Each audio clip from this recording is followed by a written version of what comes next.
Hello friends, welcome to Saushika சமையல். இன்றைக்கி நம்ம சேனலில் என்ன பார்க்க போகிறோன்னா, அதாவது ஈஸியாக சுலபமாக செஞ்சு முடிக்கக்கூடிய 1 மினிட் சட்னி தான் எப்படி செய்யலான்றது பார்க்க போகிறோம்.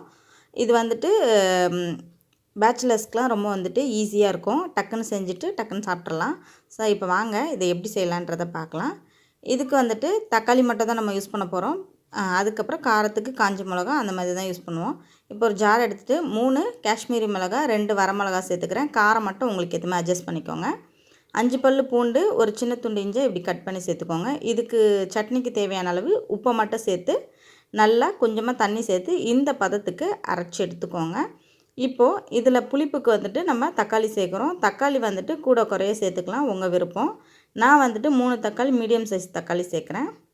இப்போ எல்லாத்தையும் அரைச்சி எடுத்துகிட்டு இப்போ இதுக்கு தாளிப்பு செஞ்சிடலாம். இல்லைன்னா நீங்கள் பச்சையை சாப்பிட்றதா இருந்தால் அப்படியே கூட சாப்பிட்லாம்.